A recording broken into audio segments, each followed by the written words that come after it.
Bonjour à chacun et à chacune d'entre vous. Les dimanches de Pâques nous rappellent que l'Église n'a pas d'âge, qu'elle n'a pas de frontières. Elle est envoyée aux hommes de toute race et de toute couleur, aux baptisés, comme à ceux qui ne connaissent pas encore le Christ. Heureux sommes-nous d'avoir été purifiés par le don de sa vie, de son sang versé. Heureux sommes-nous de suivre le pasteur qui rassemble les hommes et les conduit aux sources de la vie. Heureux sommes-nous d'être invités à témoigner de lui, pour que le plus grand nombre d'hommes et de femmes le connaissent et le chantent dans sa gloire. Levons-nous pour accueillir la personne de son entrée. Bonne célébration pour nous tous.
Seigneur Jésus, toi le bon pasteur, tu nous guides vers les pâturages éternels. Prends pitié de nous. Ô Christ, toi qui nous appelles par notre nom, prends pitié de nous. Seigneur, toi qui nous aimes au-delà de tout, prends pitié de nous. Que le Dieu nous tendresse cette miséricorde et pitié de nous. Nous pardonne nos péchés, nous conduise à la vie éternelle. Et maintenant, chantons la gloire à notre Dieu.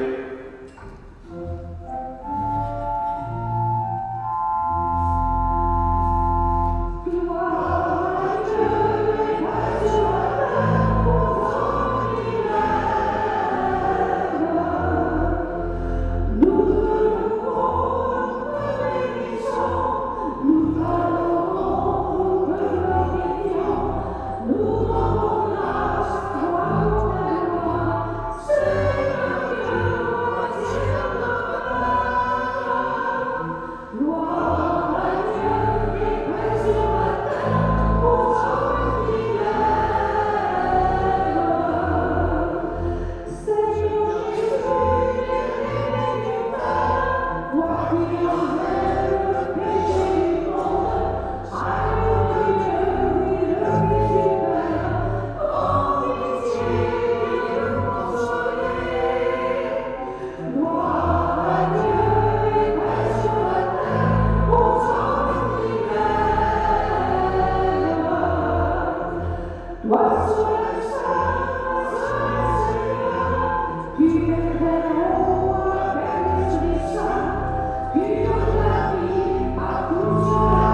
Prions le Seigneur. Dieu éternel et tout-puissant, guide-nous jusqu'au bonheur du ciel. Que le troupeau parvienne malgré sa faiblesse, là où son pasteur est entré victorieux, lui qui est des victoires dans tout Saint-Esprit, Dieu pour les siècles des siècles. Amen.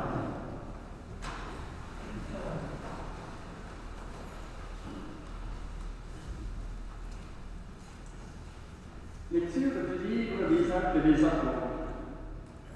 En ces jours-là, Paul et Barnabé poursuivirent leur voyage au-delà de Pergé et arrivèrent à Antioche de Pisidie. Le jour du sabbat, ils entrèrent à la synagogue et prirent place. Une fois l'assemblée dispersée, beaucoup de Juifs et de convertis qui adorent le Dieu unique les suivirent. Paul et Barnabé parlaient avec eux, les encourageaient à rester attachés à la grâce de Dieu. Le sabbat suivant, presque toute la ville se rassembla pour entendre la parole du Seigneur. Quand les Juifs virent les foules, ils s'emparèrent de jalousie. Ils contredisaient les paroles de Paul et l'injuriaient. Paul et Barnabé leur déclarèrent avec assurance: c'est à vous d'abord qu'il était nécessaire d'adresser la parole de Dieu. Puisque vous la rejetez et que vous-même ne vous jugez pas digne de la vie éternelle, eh bien, nous nous tournons vers les nations païennes. C'est le commandement que le Seigneur nous a donné. J'ai fait de toi la lumière des nations, pour que grâce à toi, le salut parvienne jusqu'aux extrémités de la terre. En entendant cela, les païens étaient dans la joie et rendaient gloire à la parole du Seigneur. Tous ceux qui étaient destinés à la vie éternelle devinrent croyants. Ainsi, la parole du Seigneur se répandait dans toute la région. Mais les Juifs provoquèrent l'agitation parmi les femmes de qualité adorant Dieu et parmi les notables de la cité. Ils se mirent à poursuivre Paul et Barnabé et les expulsèrent de leur territoire. Ceux-ci secouèrent contre eux la poussière de leurs pieds et se rendirent à Iconium, tandis que les disciples étaient remplis de joie et d'Esprit Saint. Parole du Seigneur Tout-Puissant.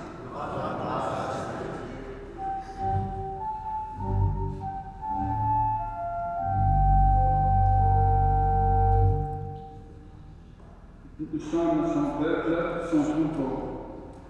Acclamez le Seigneur, Père entier.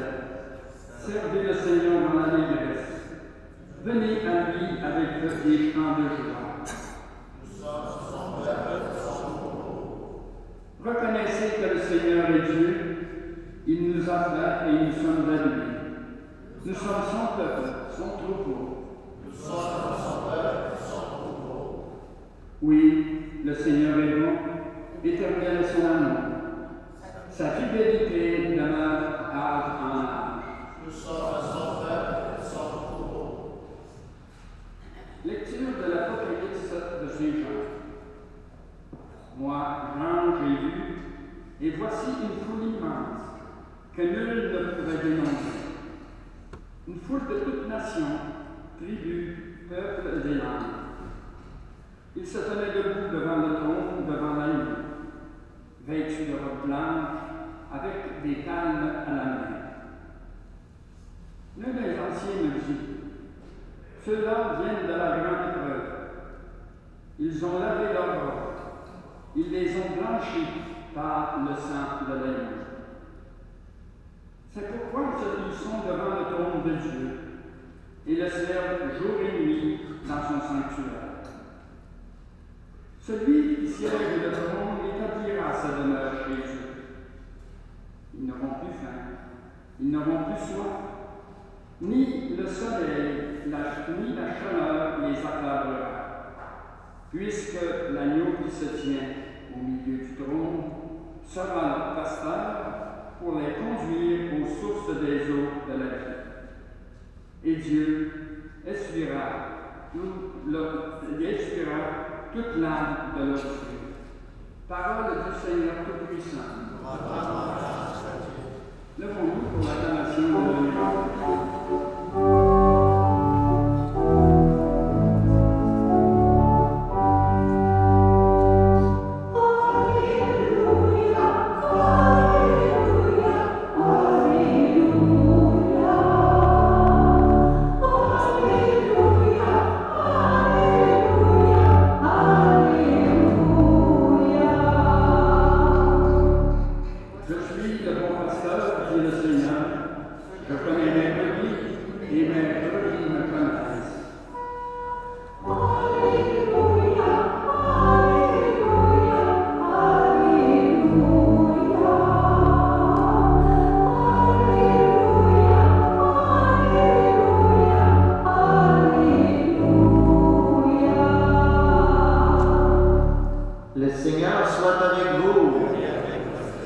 Évangile de Jésus-Christ selon Saint Jean. En ce temps-là, Jésus déclara: « Mes brebis écoutent ma voix, moi je les connais et elles me suivent. Je leur donne la vie éternelle, jamais elles ne périront, et personne ne les arrachera de ma main. Mon Père qui me les a donnés est plus grand que tout, et personne ne peut les arracher de la main du Père. Le Père et moi, nous sommes un. Acclamons la parole de Dieu.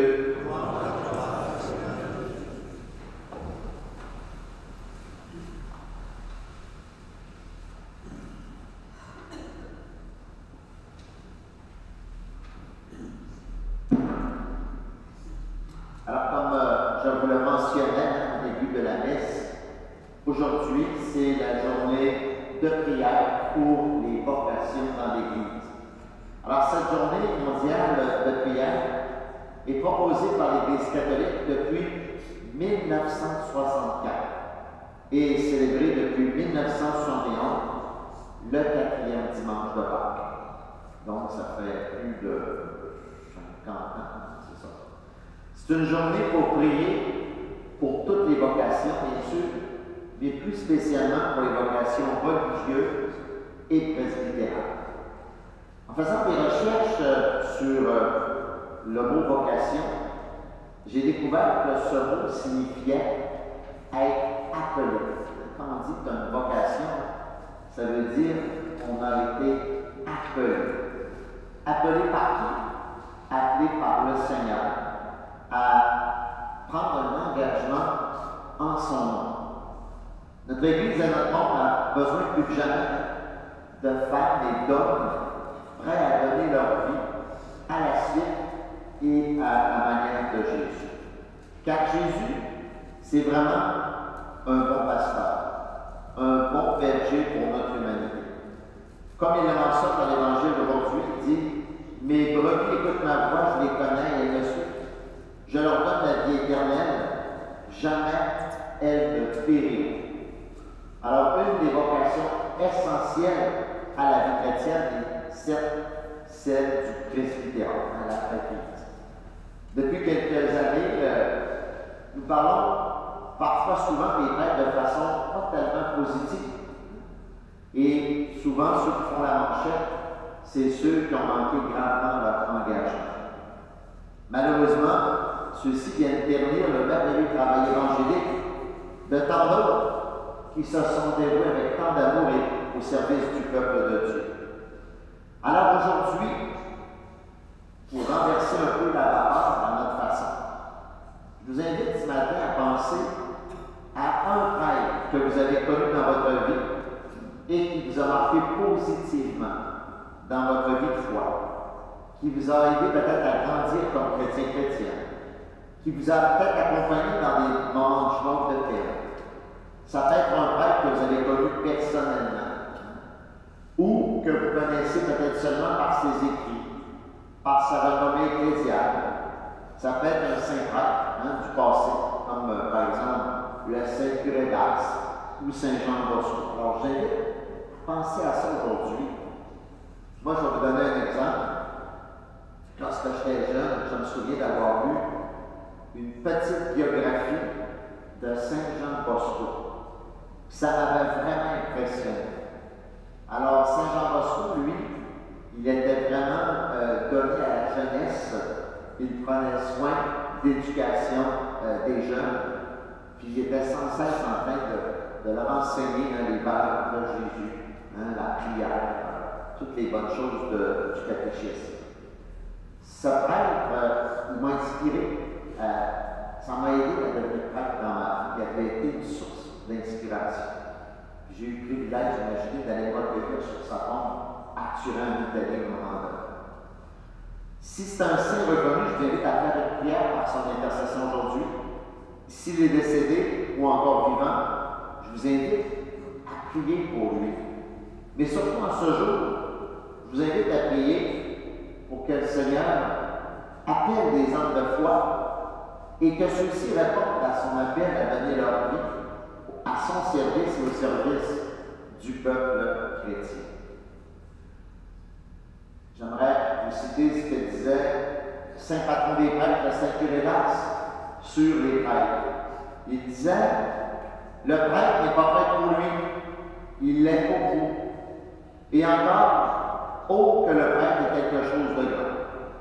Et enfin, il disait, le sacerdoce, c'est l'amour du cœur de Jésus. Alors, qu'est-ce qu'un prêtre?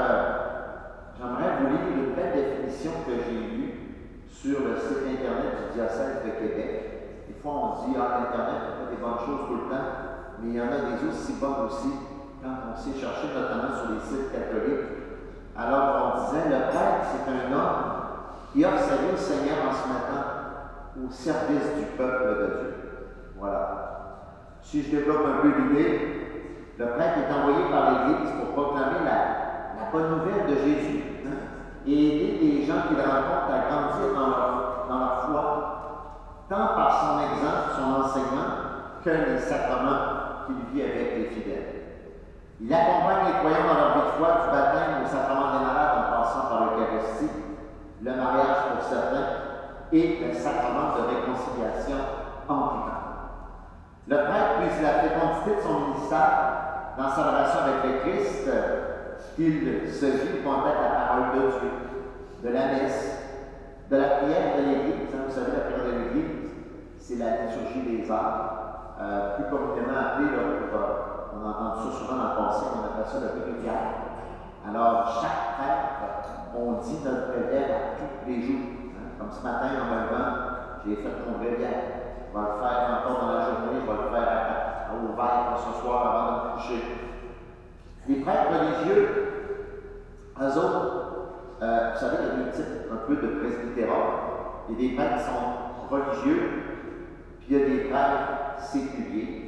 Alors, les prêtres religieux, c'est pas qu'ils sont meilleurs que les prêtres séculiers, c'est juste qu'on veut dire qu'ils vivent en communauté. Comme par exemple, on a des prêtres au monastère Cœur de Jésus, ici à Chicoutimi, ils vivent en communauté. Même chose pour les capucins, pour la Couchette, ils vivent en communauté. Ils partagent donc la mission de leur communauté, de leur institut ou autre. Le deuxième type de prêtres, il y a les prêtres séculiers ou diocésains. Eux, ils sont vraiment au service vraiment des communautés chrétiennes sous la supervision de l'évêque directement. Alors, ce qui est mon cas personnellement. Je suis un prêtre diocésain séculier. Alors, le manque de prêtre, vous savez, il se fait sentir, je ne sais pas pour la fois qu'on vous le dit, un peu partout au Québec, et particulièrement ici dans la région du Saguenay-Lac-Saint-Jean. Puis l'avenir, n'est pas rose. L'avenir n'est pas rose. Quand vous voyez l'âge de mes confrères, puis je les trouve tellement généreux et extraordinaires, quand tu vois des prêtres à 80 ans et plus faire du ministère autant que je peux en faire quasiment, c'est tout à fait admirable. Ils méritent toute notre admiration, nos encouragements et nos prières. Mais en même temps, c'est bien qu'à un moment donné, ils ne seront peut-être pas tous capables de continuer pour des raisons de santé. Alors donc, on a vraiment besoin d'une nouvelle vocation. On en a un qui s'en vient dans le diocèse bientôt, en la personne de Pascal Coupé. Pascal, il a été ordonné diacre il y a quelques mois au Lac-Saint-Jean, dans sa paroisse natale de Saint-Philippe. Et là, il s'en vient en stage bientôt ici au Saguenay, plus particulièrement dans le secteur Labbé et le Fjord, tout le Bas-Saguenay. Et Pascal devrait être ordonné prêtre dans les prochains mois, à l'automne. Alors, ça va faire un prêtre de plus pour notre diocèse, ça c'est une bonne nouvelle.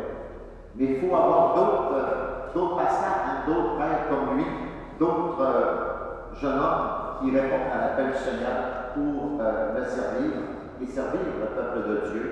Alors, c'est cette prière, c'est dans la prière que je vous invite à prier pour les vocations aujourd'hui. Puis pour nous mettre partie prenante de cette prière, je vous suggère, en terminant cette homélie, que Jean-Paul II avait faite pour la 35e journée mondiale de prière pour les vocations de 3 mai 98. Alors, elle va s'afficher à l'écran et je vous invite à la dire avec moi. Alors, vous pouvez vous lever, on va prier debout. On peut-tu la mettre? Non, c'est pas celle-là. C'est pas ça.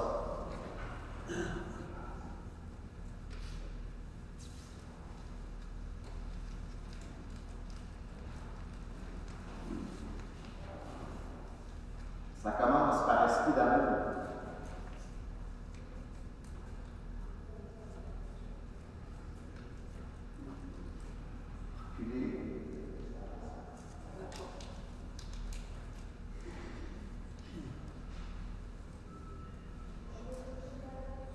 OK. Bon, ben, écoutez, vous allez m'écouter. Je vais le dire en voix haute, je suis désolé. Esprit d'amour éternel qui procède du Père et du Fils, nous te remercions pour toutes les vocations d'apôtres et de saints qui ont fécondé l'Église. Continue encore ton œuvre, nous t'en prions. Souviens-toi de ce moment à la Pentecôte où tu descendis sur les apôtres réunis en prière avec Marie, la mère de Jésus. Et regarde ton Église, car aujourd'hui a besoin particulier de prêtres saints, de témoins fidèles et autorisés de ta grâce, qui a besoin d'hommes et de femmes consacrés qui rayonnent la joie de celui qui vit seulement pour le Père, de celui qui fait sienne la mission et la forme du Christ, de celui qui construit dans la charité le monde nouveau. Esprit Saint, source éternelle de joie et de paix, c'est toi qui ouvres le cœur et l'esprit à la paix divine. C'est toi qui rends efficace tout élan de le bien, vers la vérité, vers la charité. Tes gémissements inexprimables s'élèvent vers le Père du cœur de l'Église qui souffre et lutte pour l'Évangile. Ouvre le cœur et l'esprit des jeunes gens et jeunes filles pour qu'une nouvelle floraison de sainte vocation montre la fidélité de ton amour et que tous puissent connaître le Christ, vraie lumière venue dans le monde, pour offrir à chaque être humain l'espérance assurée de la vie éternelle. Amen.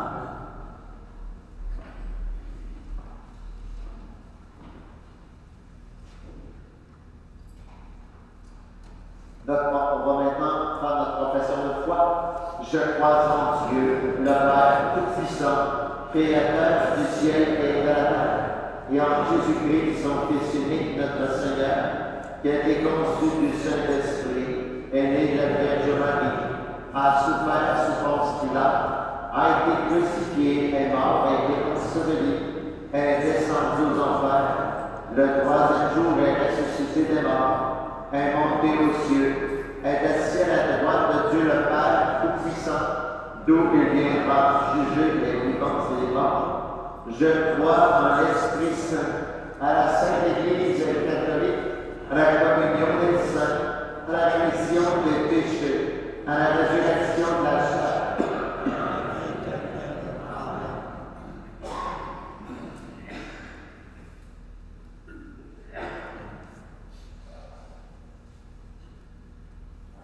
Jésus ressuscité, le bon pasteur qui nous guide vers Dieu le Père. Avec confiance, faisons tomber nos demandes, l'Église et l'autre, ensemble. Dieu de la vie, écoute-nous. Pour que les ministres de l'Église donnent chaque jour un témoignage crédible de la présence de Dieu parmi nous, prions le Seigneur. Dieu de la vie, écoute-nous.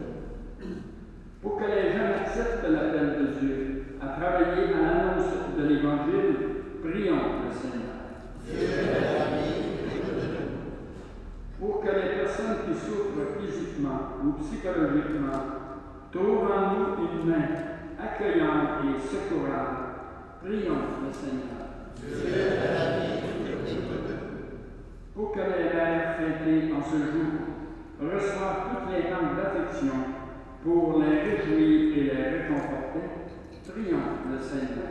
Dieu de la vie, pour que tous les membres de nos communautés chrétiennes répondent avec générosité et dévouement à la mission de Dieu, que la mission de Dieu leur confie, prions le Seigneur. Dieu de la vie, alors, prenons un petit moment pour prier pour chacune de nos mamans respectives, qu'elles soient encore vivantes ou qu'elles soient retournées vers le Père. Et prions aussi la Vierge Marie, notre Mère à tous.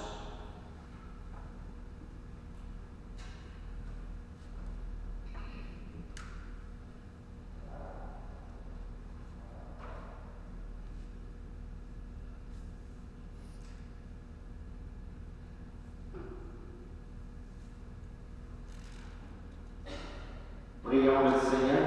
Dieu notre Père, apprends-nous à reconnaître la voix de ton Fils, notre bon pasteur, au milieu des bruits de ce monde, afin que rien ni personne ne nous éloigne de toi. Nous te le demandons par Jésus le Christ, qui règne avec toi pour les siècles des siècles. Amen.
Donne-nous, Seigneur, nous t'en prions, de toujours te rendre grâce par sa mystère de Pâques, qu'il continue l'œuvre de notre relèvement, et devienne pour nous une source intarissable de joie par le Christ notre Seigneur. Le Seigneur soit avec vous et le bon notre cœur. Rendons grâce au Seigneur notre Dieu. Vraiment, il est juste et bon. Ta gloire est notre salut. Te louer, Seigneur, en tout temps, mais plus encore de te glorifier en ce jour. Le Christ, notre Père, a été immolé. Le monde ancien est détruit, la création déchue renouvelée. Et dans le Christ, nous est rendu la vie en plénitude. C'est pourquoi la joie pascale rayonne par tout l'univers. La terre entière exulte. Les puissances d'en haut, les anges dans le ciel, chantent sans fin l'hymne de ta gloire.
Ceci est mon corps livré pour vous.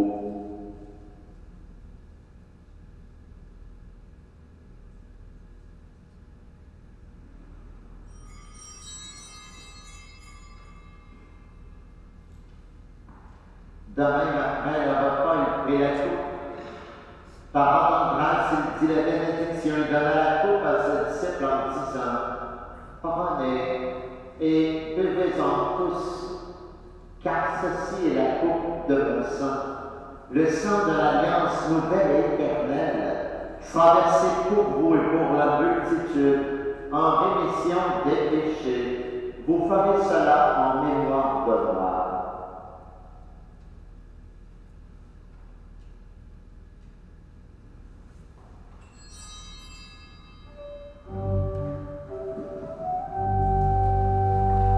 Celui que l'on est mort, aujourd'hui est ressuscité, il a la mort, le sauveur de l'humanité, il a la mort, le sauveur de l'humanité. Faisant ici mémoire de ton Fils, sa passion qui nous sauve, de sa glorieuse résurrection, de son ascension dans le ciel, alors que nous attendons son dernier avènement, nous t'offrons, Seigneur, en action de grâce, ce sacrifice vivant et saint. Regarde, nous t'en prions, l'occasion de ton Église, et daigne reconnaître ton Fils qui, selon ta volonté, s'est offert un sacrifice pour nous réconcilier avec toi. Quand nous serons nourris de son corps et de son sang et remplis de l'Esprit Saint, accorde-nous d'être un seul corps et un seul esprit dans le Christ. Que l'Esprit Saint fasse de nous une éternelle offrande à ta gloire, que nous obtenions un jour l'héritage premier avec tes élus.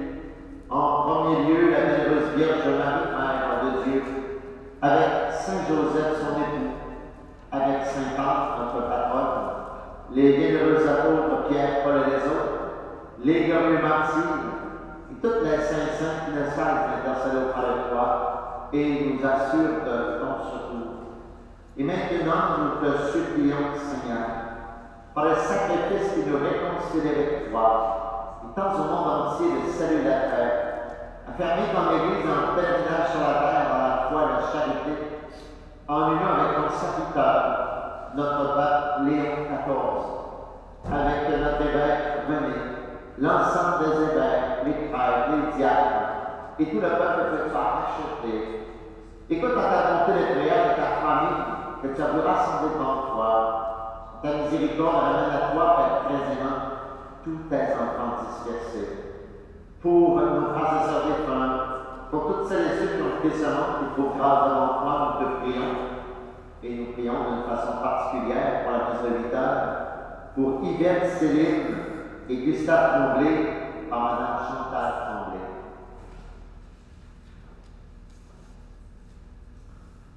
En ta bienveillance, accueille-les dans ton royaume, nous espérons te comble de ta gloire, tous ensemble et pour l'éternité, par le Christ notre Seigneur, par qui tu donnes au monde toute grâce et tout bien. Par lui, avec lui, en lui, à toi, Dieu le Père Tout-Puissant, dans l'unité du Saint-Esprit, tout honneur et toute gloire pour les siècles des siècles. Jeudi, nous avons eu la joie de connaître notre nouveau pape, le pape Léon XIV. Alors, c'est une bonne nouvelle pour notre Église, cette élection du Saint-Père. Alors, prions pour lui, qui a une importante mission à réaliser, notamment en disant cette prière au Père, prière que Jésus nous enseigne. Notre Père, qui es aux cieux, que ton nom soit sanctifié, que ton règne vienne, que ta volonté soit faite sur la terre comme au ciel. Donne-nous aujourd'hui notre pain de ce jour. Pardonne-nous nos offenses, comme nous pardonnons aussi à ceux qui nous ont offensés. Et ne nous laisse pas entrer en tentation, mais délivre-nous du mal. Délivre-nous de tout mal, Seigneur. Donne la paix à notre temps. Soutenus par ta miséricorde, nous sommes libérés de tout péché. À l'abri de toute épreuve, nous qui attendons le ciel et cette généreuse espérance, l'avènement de Jésus-Christ, notre Sauveur.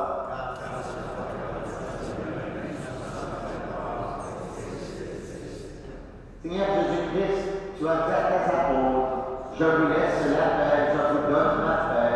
Ne regarde pas nos péchés, mais la foi de ton Église, pour que ta volonté s'accomplisse. Donne-lui toujours cette paix. Et conduis-le vers l'unité parfaite, moi qui vis et règne pour les siècles des siècles. Que la paix du Seigneur soit toujours avec vous. Alors on peut changer de souhait de notre voisine.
Je fais cette prière de communion spirituelle pour les gens à la maison qui ne peuvent être avec nous physiquement. Seigneur, tu nous as nourris du pain de ta parole au début de cette célébration.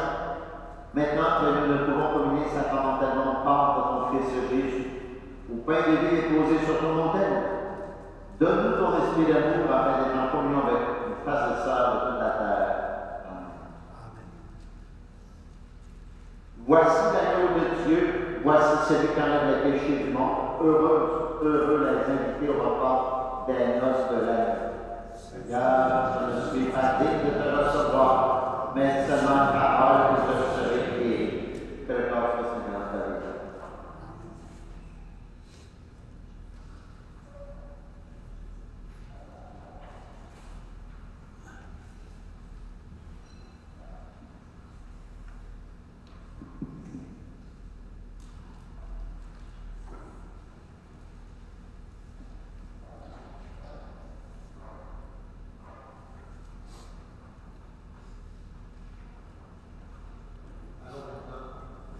Alors maintenant, on va faire ça à la conférence.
Tu connais tout de nous et tu nous aimes.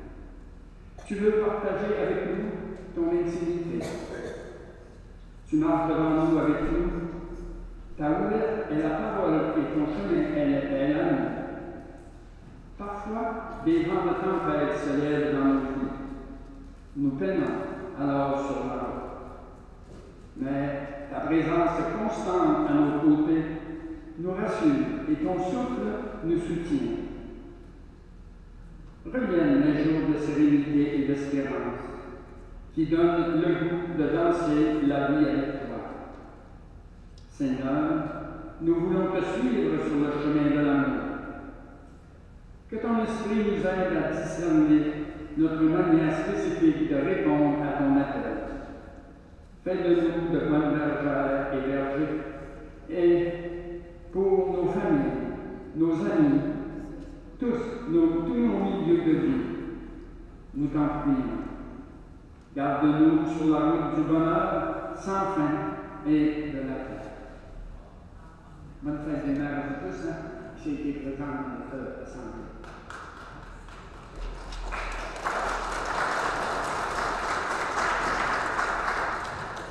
Aujourd'hui est un moment spécial dans nos vies.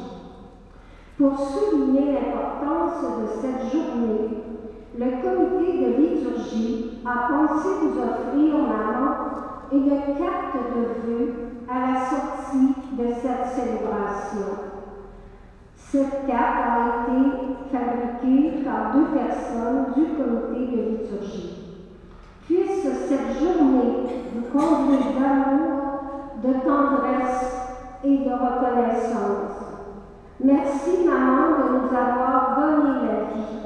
Bonne fête des mères à chacune de nos mamans.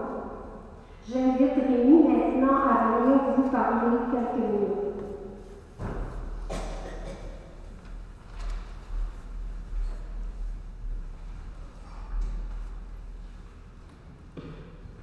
C'est une note très importante pour sauver nos églises. Je vous lis ça. Attendu que le comité des finances de la Chambre des communes a recommandé que le gouvernement retire aux églises, organismes de bienfaisance chrétiens et organismes pro-vie leur statut d'organisation de bienfaisance, ce qui les anéantirait financièrement.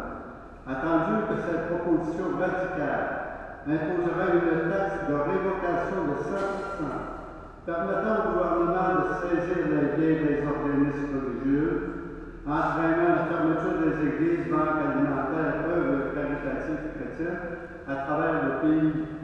Attendu que la liberté de religion et d'expression sont des droits fondamentaux, garantis par la Charte canadienne des droits et libertés, et doivent être protégés contre toute dérive autoritaire du gouvernement.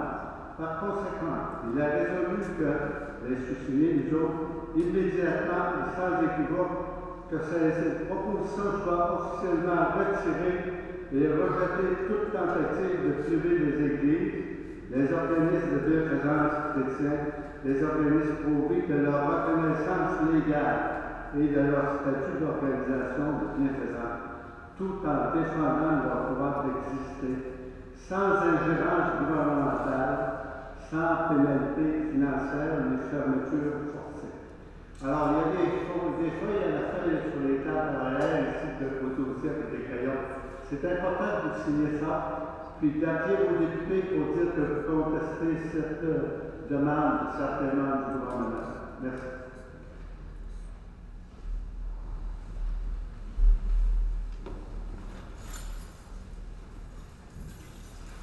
Prions le Seigneur. Seigneur, pasteur plein de bonté, regarde avec bienveillance ton propos. Tu l'as racheté par le sang précieux de ton Fils. Relis les pâturages de la vie éternelle avec Christ notre Seigneur. Amen. Le Seigneur soit avec vous. Que Dieu Tout-Puissant vous bénisse, le Père, le Fils et le Saint-Esprit. Allez dans la paix de Christ. Je vous souhaite un merveilleux dimanche à commencer.